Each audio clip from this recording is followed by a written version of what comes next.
নমস্কার আমার প্রিয় শ্রোতা বন্ধুরা।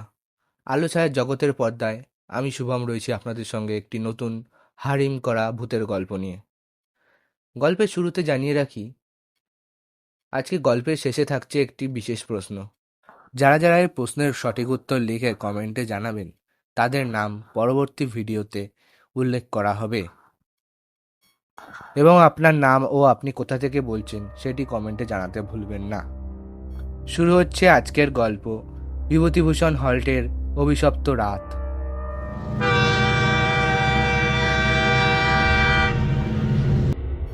উত্তর ২৪ পরগনা জেলার বনগাঁ জংশনের আগের স্টেশনটি হলো বিভূতিভূষণ হল্ট। এই স্টেশনটি বরাবরের মতো একটু শুনশান। সব ট্রেন এখানে দাঁড়ায় না, আর রাত ৮টার পরে তো কোনো ট্রেনই এখানে দাঁড়ায় না। স্বদেশ নামে একটি লোক, যিনি প্রায় প্রায় অজানা অচেনা রহস্যময় জায়গায় ঘুরে বেড়ান, এবং তার সেই অভিজ্ঞতা তিনি তার একটি ডায়েরিতে লিখে রাখেন। স্বদেশের জন্ম কলকাতায়, কিন্তু বাবার কাজের সূত্রে তিনি এখন দিল্লিতে থাকেন। তিনি একদিন তার বাবার মুখে শুনেছিলেন কলকাতা থেকে বনগাঁ যেতে একটি স্টেশন পড়ে। সেটি অবশ্য বনগাঁর আগের স্টেশন বিভূতিভূষণ হল্ট। স্বদেশ দিল্লি থেকে অনেকবারই কলকাতায় এসেছেন, কিন্তু বনগাঁর ওইদিকে কোনোদিন যাননি। তিনি তার বাবার মুখে এটাও শুনেছিলেন যে বিভূতিভূষণ হল্টে কিছু একটা রহস্যময় ব্যাপার আছে। তাই তিনি ঠিক করলেন এইবার একটি নতুন ও আলাদা রকমের অভিজ্ঞতা অর্জন করবেন। সেই রহস্যময় স্টেশনে যাওয়ার জন্য তাকে প্রথমত আগে কলকাতায় যেতে হবে, তারপরে সে ট্রেন ধরে সেই রহস্যময় স্টেশন বিভূতিভূষণ হল্টে যেতে পারবে। স্বদেশের কলকাতায় যাওয়ার ফ্লাইট ছিল রবিবার দুপুর 12টায়, কিন্তু আবহাওয়ার কারণে ফ্লাইটটি ছাড়তে দেরি হলো। দিল্লিতে সেই দিন কোনো ঝড় বৃষ্টির সম্ভাবনা ছিল না, কিন্তু হঠাৎ করে ঘন কালো মেঘে ছেয়ে গেল আকাশ। তার সঙ্গে শুরু হলো ঝড়ো হাওয়া। এইসব দেখে স্বদেশ ভাবল প্রকৃতিও তাকে সেখানে যেতে দিতে চাইছে না। এইসব দেখে স্বদেশের সেখানে যাওয়ার উৎসাহ আরও বেড়ে গেল। ঝড় হলো টানা রাত 8:30 পর্যন্ত, কিন্তু এক ফোঁটাও বৃষ্টি হলো না। কিন্তু তখনও স্বদেশের মত বদলায়নি, সেই রহস্যময় স্টেশনটিতে গিয়েই ছাড়বে। ফ্লাইটটি ছাড়তে ছাড়তে বাজলো রাত 9টা। স্বদেশ কলকাতার মাটিতে পা দিল তখন ঘড়িতে বাজে 1:47। এয়ারপোর্ট থেকে 10 মিনিট হাঁটলেই তার কলকাতার বাড়ি। একদিকে ভালো হয়েছে তিনি ডিনারটি প্লেনেই সেরে নিয়েছেন, না হলে এত রাতে আবার ডিনার করার জন্য হোটেল খোঁজা অনেক কঠিন ব্যাপার। তিনি তার বাড়ি পৌঁছে গেলেন এবং বাড়ি পৌঁছে ফ্রেশ হয়ে সাথে সাথে ঘুমিয়ে পড়লেন। পরদিন লাঞ্চ সেরে তিনি 12:48 শিয়ালদা থেকে বনগাঁ লোকাল ধরে রওনা দিলেন সেই রহস্যময় স্টেশনটির উদ্দেশ্যে। তিনি সেখানে পৌঁছলেন দুপুর 2:11-তে। তিনি তার সঙ্গে করে বলতে গেলে কিছুই আনেননি। আনার মধ্যে এনেছেন শুধু একটি টর্চ লাইট, একটি ঘড়ি ও 1 প্যাকেট বিড়ি। তিনি তার ফোনটাও বাড়িতে ফেলে এসেছেন। তিনি মনে করেন এইসব রহস্যময় অ্যাডভেঞ্চারে আধুনিক জিনিসের কোনো প্রয়োজন নেই। তিনি ট্রেন থেকে নেমে দেখলেন স্টেশনটি বহুদিন ধরে মেরামত করা হয়নি। তার থেকে বড় কথা হলো স্টেশনটি পুরো ফাঁকা। স্টেশনটিতে মোট 3 জন লোক ছিল, তিনি আর 2 জন লোক। তিনি ওই লোকগুলোকে গিয়ে জিজ্ঞাসা করলেন, আচ্ছা ভাই, স্টেশনটি এত ফাঁকা কেন, একটু বলতে পারেন? এখানে কি কেউ থাকে না? স্বদেশের এই কথাগুলো শুনে তাদের মুখগুলো পুরো ভয়ে চুপসে গেল। আর কিছু না বলেই সেখান থেকে তারা পালিয়ে গেল। স্বদেশ অবাক হয়ে বলল, যা বাবা, কি এমন জিজ্ঞাসা করলাম যে তারা এভাবে ভয় পেয়ে পালিয়ে গেল? মানুষের মন বোঝা বড় দায়। কি যে করি এখন? স্বদেশ প্রচুর ক্লান্ত ছিল, তাই সে পকেট থেকে একটি বিড়ি বের করে ধরিয়ে টানতে টানতে গিয়ে বসে পাশের একটি বেঞ্চে। বিড়ি টানা শেষ করে সে ভাবতে থাকে, এখন যে কোথায় যাই, কার কাছে শুনি এই স্টেশনের রহস্যের কথা? জানি না, কি করি। সেই কথা ভাবতে ভাবতে ওই বেঞ্চেই ঘুমিয়ে পড়ে। ক্লান্ত থাকার কারণে গভীর ঘুম হয় তার। এর মধ্যে যে কতগুলো ট্রেন এসে বেরিয়ে গেল তার কোনো ঠিক নেই। এমনকি সে ট্রেন আসার শব্দও শুনতে পায়নি।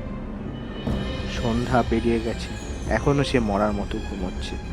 যখন বাজে রাত 8টা, তখন একটি লোক এসে তাকে ঘুম থেকে তুলে। এই যে মশাই, উঠুন উঠুন।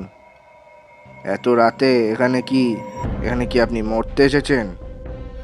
স্বদেশ ঘুম থেকে উঠে দেখল তাকে একটি মধ্যবয়স্ক লোক ডাকছে।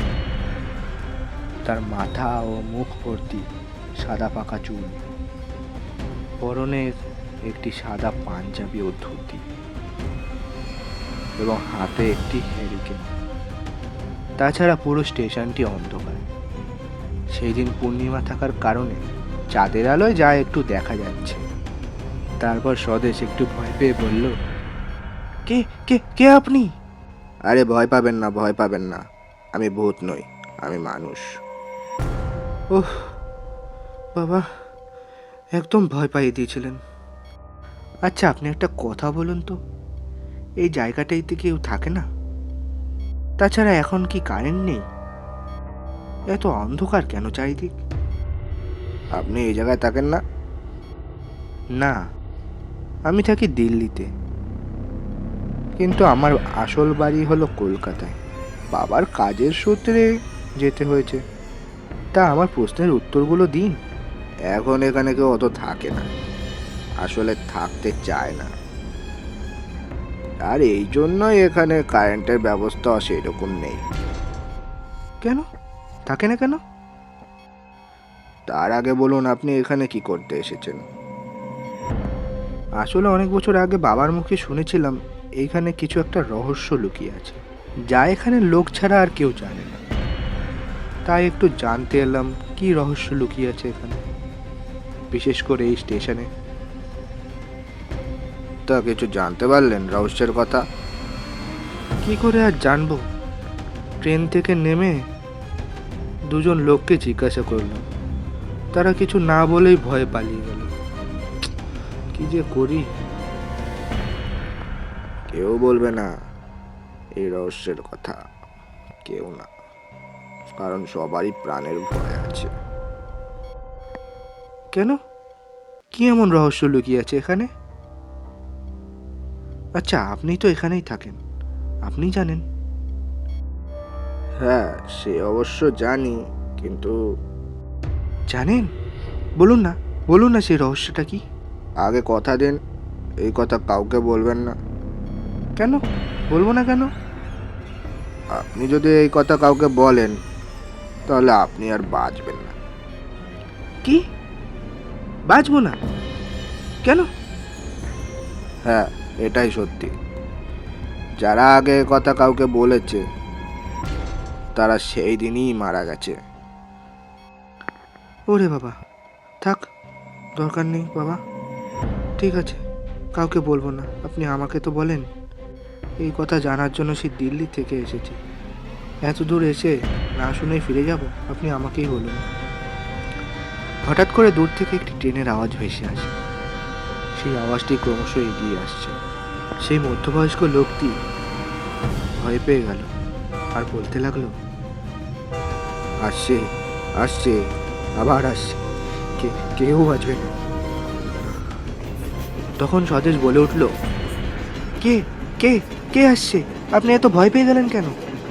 ওটা তো শুধু একটা ট্রেন। তখনই মধ্যবয়স্ক লোকটি তার হাতের হ্যারিকেনটি বেঞ্চের পাশে রেখেই দুহাত দিয়ে স্বদেশের দু চোখ চেপে ধরল। স্বদেশ বলে উঠল, এ কি করছেন? ছাড়ুন ছাড়ুন, আপনি কি পাগল হয়ে গেলেন? ছাড়ুন। চোখ বন্ধ করুন, দেখবেন না ট্রেনটিকে, একদম দেখবেন না। হঠাৎ করে ট্রেনটির আওয়াজ উধাও হয়ে গেল। স্বদেশ সেই লোকটির হাত তার চোখ থেকে সরিয়ে বলল, কি হলো? হঠাৎ করে ট্রেনটি কোথাও উধাও হয়ে গেল, আর আপনি ট্রেনটিকে দেখতেই বা দিলেন না কেন? তখন মধ্যবয়স্ক লোকটি বলল, এটাই হলো সেই রহস্য। কি, এই ট্রেনটি? বিভূতিভূষণ হল্ট শুধু একটি স্টেশন নয়, এটি এক ধরনের প্রবেশ পথ। আমি যখন ছোট ছিলাম তখন বাপ ঠাকুরদার মুখে শুনেছি বহু বছর আগে এখানে একটি বড় ট্রেন দুর্ঘটনা হয়েছিল। সে ট্রেনটিতে যারা ছিল তারা আর কেউ বাঁচেনি, সবাই মারা গিয়েছে, এবং তাদের আত্মারা এখনো সেই ট্রেনটিকে নিয়ে এখানে ঘুরে বেড়ায়, বিশেষ করে পূর্ণিমার রাতে। হঠাৎ করে শুরু হয়ে গেল ঝোড়ো হাওয়া, তারপর একটা বাজ পড়ল, তার সাথে শুরু হলো বৃষ্টি। কিন্তু কিন্তু আশ্চর্যের বিষয় হলো আকাশে কোথাও কোনো মেঘ ছিল না। এ কি করে সম্ভব? আকাশে কোথাও মেঘ নেই, কিছু নেই, তবু এরকম ঝড় বৃষ্টি শুরু হলো। ধীরে ধীরে চাঁদটাও অদৃশ্য হতে লাগলো, কিন্তু আকাশে কোথাও কোনো মেঘ ছিল না, যাতে চাঁদটি অদৃশ্য হয়ে যাবে বা মেঘে ঢেকে যাবে। এইসব দেখে স্বদেশ কম্পিত স্বরে বলল, ওই দেখুন, চাঁদটা অদৃশ্য হয়ে যাচ্ছে। স্বদেশ প্রচুর ভয় পেয়ে গেল। তখনই আবার একটি ট্রেনের আওয়াজ। ট্রেনটির আওয়াজ শুনে স্বদেশ বলল, এই তো একটি ট্রেন আসছে, এই তো। আমি এক্ষুনি বাড়ি চলে যাব, আর আসবো না এই স্টেশনে, আর কোনোদিনও আসবো না, কোনোদিনও না। আরে আরে আরে, এটি আসল ট্রেন না, যাবেন না, যাবেন না। এখানে রাত 8টার পরে কোনো ট্রেন থাকে না। ট্রেনটির দিকে তাকাবেন না। এইবার ট্রেনটি স্টেশনে এসে দাঁড়ালো। স্বদেশ সেই লোকটির কথা শুনল না, ট্রেনটির দিকে তাকালো, দেখলো ট্রেনটি ছিল পুরো রক্তে মাখানো, বগিগুলো থেকে ধোঁয়া বের হচ্ছে। তারপর হঠাৎ করে তাকে যেন কেউ টেনে ট্রেনটির ভিতরে নিয়ে গেল। ট্রেনটিও অদৃশ্য হয়ে গেল আস্তে আস্তে। ঝড় বৃষ্টি থেমে গেল, চাঁদটিও আস্তে আস্তে দৃশ্যমান হতে লাগলো। কিন্তু স্বদেশ আর কোনোদিনও বাড়ি ফিরল না। সেই রাতটিই ছিল তার কাছে শেষ রাত। এই জন্যই হয়তো প্রকৃতি তাকে যাওয়ার পথে প্রথমে বাধা দিয়েছিল। কিন্তু স্বদেশ কারো কথা শুনল না, না প্রকৃতির কথা শুনল, না সেই মধ্যবয়স্ক লোকটির কথা শুনল। শেষ হয়ে গেল।